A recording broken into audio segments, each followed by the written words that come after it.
A few years ago, I heard an NFL quarterback explain why fans often underestimate the position. He said that most people think the hard part is throwing the football. It isn't. The hard part is remembering everything that happens before you throw it: the formation, the motion, the protection, the coverage, the adjustment, the check, the alert, the hot read, the timing, the responsibility of every player on the field. And all of it has to happen in a matter of seconds while 11 professional athletes are trying to hit you. That's quarterbacking in the NFL, which is why I think one of the most misunderstood parts of quarterback development has nothing to do with arm talent, nothing to do with accuracy, nothing to do with athleticism.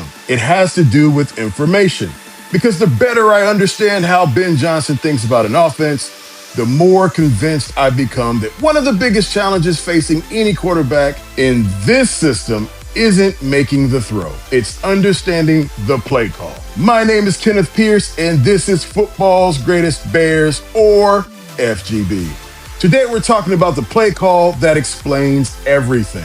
Let's start with the play call. Now, this isn't an actual Bears play call. It's a simplified example to help me explain the concept. Trips right gun, scat right, Y option return, alert X slant, kill to duo. Now, if you're like most football fans, that probably sounds like somebody shook a football dictionary and dumped it on the floor and read the words in random order. But that's not what it is. Every word means something. Every word carries information. Every word tells somebody on the field what they're supposed to do. And by the time the quarterback reaches the line of scrimmage, he's expected to understand all of it.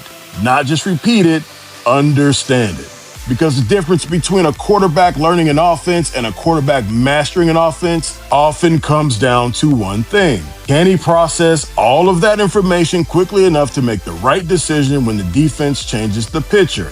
And that's where things get interesting. Because I think understanding a single play call tells us a lot about why quarterback development takes time. Let's simplify it. Trips right gun tells everybody where they're lining up. Scat right tells the offense how the protection responsibilities are being handled. Y option return tells the tight end what route concept he's responsible for. Alert X slant tells the quarterback that a specific receiver could become the primary option depending on what the defense shows. Kill to duo gives the quarterback permission to abandon the pass entirely and check into a run if he sees a favorable look. Think about how much information is packed into a single sentence. Formation, protection, routes, adjustments, checks, answers, contingencies, and it all has to be processed in seconds. Meanwhile, the defense isn't standing still. They're disguising coverage, they're changing leverage, they're moving safeties, they're bluffing pressure.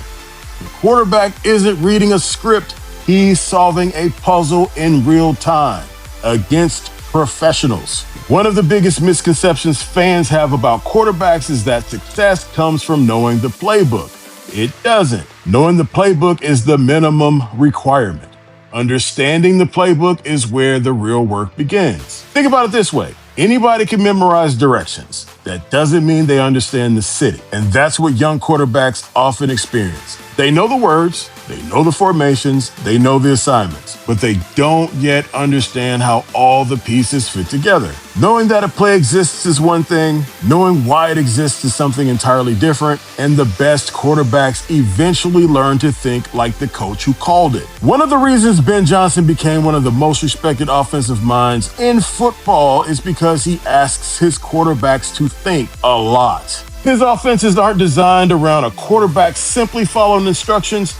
They're designed around a quarterback understanding why the instructions exist. That's a huge difference. Some systems want the quarterback to execute. Ben Johnson wants the quarterback to participate. He wants him to recognize leverage, recognize coverage, recognize opportunities, recognize mistakes, then punish the defense for making the mistakes. That sounds great when you're watching highlights. It's much harder when you're the person responsible for processing all of that information. Fans see touchdowns, fans see interceptions, fans see completions, fans see sacks.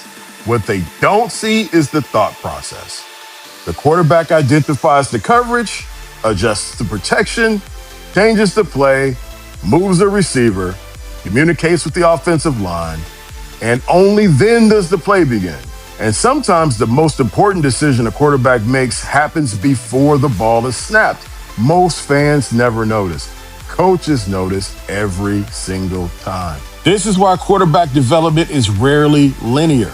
People assume quarterbacks improve because they throw better. Sometimes they do, but often they improve because they process faster.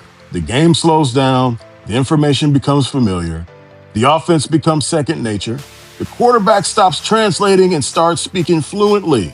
That's when things change. Because once a quarterback reaches that stage, his physical talent can finally operate without hesitation, and that's where quarterbacks begin making significant jumps. The biggest difference between college quarterbacking and NFL quarterbacking isn't throwing the football. It's solving the puzzle before you throw it. This season, I'm not going to obsess over passing yards. I'm not going to obsess over touchdown totals. I'm not going to obsess over fantasy football numbers. What I'm watching is command. Does the offense look organized? Does the quarterback look decisive? Does he look comfortable making adjustments? Does he look like he's operating the offense instead of learning the offense? Because those are two completely different things. And if the answer is yes, Bears fans should be very excited. The reason I wanted to spend an entire episode talking about one play call isn't because this specific play call matters. It doesn't. What matters is what it represents. Every NFL offense is a language. Every formation means something. Every protection means something. Every alert means something. Every check means something. And every quarterback has to process all of that information before the ball is snapped. The fans see the throw, the coaches see the thought process. And most of the time, the thought process determines whether the throw succeeds. That's why quarterback development takes time. That's why some quarterbacks struggle. And that's why I'm so interested in watching Caleb Williams this season. Not because I want to see whether he can make spectacular throws. We've already seen that. I want to see whether he can command the offense, because command is what separates talented quarterbacks from great quarterbacks, and command begins with understanding the play call. Before we wrap up, it's time for today's play call. As many of you know, Football's Greatest Bears supports Epic Content Creator Grants. This is an initiative that gives back to the community. And since this episode was all about understanding the play call, today's epic play call is Trips Right Grant. Trips Right Grant. Now, here's why I like that one. A great play call isn't valuable because you hear it. It's valuable because you understand what it means you're supposed to do next. The same is true for opportunities. Most people are waiting for opportunities to become obvious. People who succeed usually recognize them earlier. That's what quarterbacks do. That's what coaches do. And that's what Bears fans do. So today's play call is Trips Right Grant. If you're participating in Epic Content Creator Grants, make a note of it. Now, let's finish this thing up. Let me ask you this. When you watch a quarterback develop, what matters more, the physical talent or the mental processing that happens before the ball is ever snapped? And how much of a jump do you expect Caleb Williams to make this season? But that's just my opinion. Let me know what you think in the comments. If you've enjoyed this video, subscribe to the channel and join us as we continue to build the Football's Greatest Bears community. And as always, bear down and FGB.